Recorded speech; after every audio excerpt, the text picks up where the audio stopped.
मनुष्य की सबसे बड़ी भूल यह नहीं है कि वो गलत दिशा में चल पड़ता है, उसकी सबसे बड़ी भूल यह है कि वो चलना ही टाल देता है। वो खड़ा रहता है, सोचता रहता है, तौलता रहता है, और इसी बीच जीवन निकल जाता है।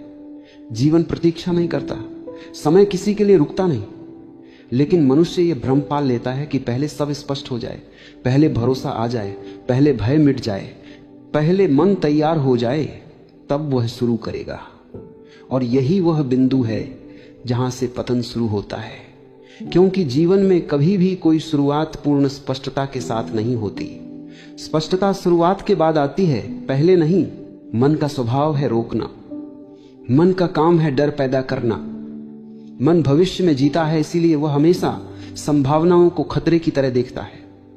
अगर असफल हो गए तो, अगर लोग हंसे तो, अगर गलत हो गया तो, अगर नुकसान हो गया तो, मन इन प्रश्नों के माध्यम से तुम्हें सुरक्षित नहीं करता, मन तुम्हें जड़ करता है। और जड़ व्यक्ति कभी भी जीवित नहीं होता। वह सांस तो लेता है लेकिन जीता नहीं। इसलिए जीवन के सबसे निर्णायक क्षणों में सोच बाधा बन जाती है। सोच उपयोगी है जब रास्ता साफ दिखाई दे रहा हो, लेकिन जहां रास्ता बनाना हो वहां सोच विष बन जाती है। जो लोग इतिहास में कुछ भी नया लाए हैं, वे सोचकर नहीं चले थे, वे चले थे और सोच पीछे पीछे आई। बुद्ध ने यह नहीं सोचा था कि उन्हें ज्ञान मिलेगा या नहीं। अगर वे सोचते तो राजमहल से कभी बाहर नहीं निकलते। महावीर ने यह गणना नहीं की थी कि तप से क्या मिलेगा। अगर वे गणना करते तो डर उन्हें जकड़ लेता। कृष्ण ने अर्जुन से कहा भी नहीं कि पहले सब समझ लो फिर युद्ध करो। उन्होंने कहा उठो, कर्म में प्रवेश करो, समझ रास्ते में आएगी। ये बहुत सूक्ष्म बात है। जीवन में समझ अनुभव से पैदा होती है, अनुभव सोच से नहीं। लेकिन हमने पूरी व्यवस्था उलटी बना ली है। हम कहते हैं पहले समझ आए फिर कदम उठे। जीवन कहता है पहले कदम उठाओ, समझ अपने आप आएगी। और जो व्यक्ति इस जीवन सूत्र को नहीं समझ पाता, वह जीवन भर शुरुआत की प्रतीक्षा करता रहता है। रुकना आसान है, न रुकने के लिए साहस चाहिए। सोचते रहना आसान है क्योंकि सोच में कोई जोखिम नहीं है। लेकिन शुरू करना खतरनाक है, क्योंकि शुरू करने का अर्थ है कि अब तुम जीवन के सामने नग्न खड़े हो। अब कोई बहाना नहीं बचेगा। अब तुम कह नहीं पाओगे कि मैंने तो कोशिश ही नहीं की। शुरू करना जिम्मेदारी है, और मनुष्य जिम्मेदारी से डरता है, क्योंकि जिम्मेदारी के साथ स्वतंत्रता आती है। और स्वतंत्रता का अर्थ है अब असफलता का दोष किसी और पर नहीं डाला जा सकता। इसलिए मन तुम्हें सोच में उलझाए रखता है। वो कहता है अभी समय सही नहीं है, अभी हालात ठीक नहीं है, अभी पैसे कम हैं, अभी उम्र ज्यादा है, अभी उम्र कम है, अभी लोग साथ नहीं देंगे, अभी समर्थन नहीं मिलेगा। मन हमेशा अभी नहीं कहता है, और जीवन हमेशा अभी में घटता है। जो व्यक्ति अभी को चूक गया वह जीवन को चूक गया। ध्यान रखना, शुरुआत कभी भी आत्मविश्वास से नहीं होती। आत्मविश्वास शुरुआत से पैदा होता है, शुरुआत आत्मविश्वास से नहीं। यह भ्रम बहुत गहरा है। लोग कहते हैं पहले कॉन्फिडेंस आ जाए फिर शुरू करेंगे, लेकिन कॉन्फिडेंस कभी भी सोफे पर बैठकर नहीं आता। कॉन्फिडेंस तब आता है जब तुम कांपते हाथों से पहला कदम रखते हो, जब डर के बावजूद आगे बढ़ते हो, जब असुरक्षा के बीच भी तुम रुकते नहीं। इसलिए मैं कहता हूं रुको मत। रुकने का मतलब है जीवन के प्रवाह के खिलाफ खड़े हो जाना। नदी कभी नहीं रुकती, सिर्फ पत्थर रुकते हैं, और जो रुक जाता है वही सड़ने लगता है। जीवन में सड़न का कारण गलत कर्म नहीं है, जीवन में सड़न का कारण कर्म का अभाव है। और सोचो मत, इसका अर्थ यह नहीं कि बुद्धि का त्याग कर दो, इसका अर्थ है कि सोच को निर्णायक मत बनने दो। सोच सलाहकार हो सकती है, मालिक नहीं। जब सोच मालिक बन जाती है तो जीवन गुलाम बन जाता है, और गुलाम जीवन में कभी रस नहीं होता, केवल बोझ होता है। बस शुरू करो, चाहे डर के साथ, चाहे भ्रम के साथ, चाहे अधूरेपन के साथ। शुरुआत पूर्णता नहीं मांगती, शुरुआत सिर्फ एक ईमानदार कदम मांगती है। और जैसे ही पहला कदम उठता है, भीतर कुछ बदलता है, भीतर एक कंपन पैदा होता है, भीतर जीवन का विश्वास जागने लगता है। क्योंकि जीवन उन लोगों का साथ देता है जो चलते हैं, न कि उन लोगों का जो सोचते हैं। बहुत लोग प्रार्थना करते रहते हैं लेकिन चलने को तैयार नहीं होते। वे चाहते हैं कि ईश्वर पहले संकेत दे, पहले आश्वासन दे, पहले गारंटी दे, लेकिन जीवन में कोई गारंटी नहीं है। और यही जीवन की सुंदरता है। अगर सब तय होता तो जीवन एक मशीन होता। जीवन जीवित है क्योंकि वह अनिश्चित है, और जो अनिश्चितता को स्वीकार कर लेता है वही मुक्त हो जाता है। यह समझ लो, शुरुआत का अर्थ है कि अब तुम सुरक्षित नहीं रहोगे। लेकिन सुरक्षित रहना और जीवित रहना दो अलग बातें हैं। कब्रिस्तान सबसे सुरक्षित जगह है, वहां कोई खतरा नहीं, लेकिन वहां कोई जीवन भी नहीं। अगर तुम सच में जीना चाहते हो तो जोखिम अपरिहार्य है। इसलिए ये मत पूछो कि क्या होगा, पूछो अगर मैं नहीं चला तो क्या होगा। जब कोई व्यक्ति एक बार चल पड़ता है तो सबसे पहला परिवर्तन बाहर नहीं भीतर घटता है। बाहर परिस्थितियां वही रहती हैं, लोग वही रहते हैं, चुनौतियां वही रहती हैं, लेकिन भीतर कुछ खिसक जाता है।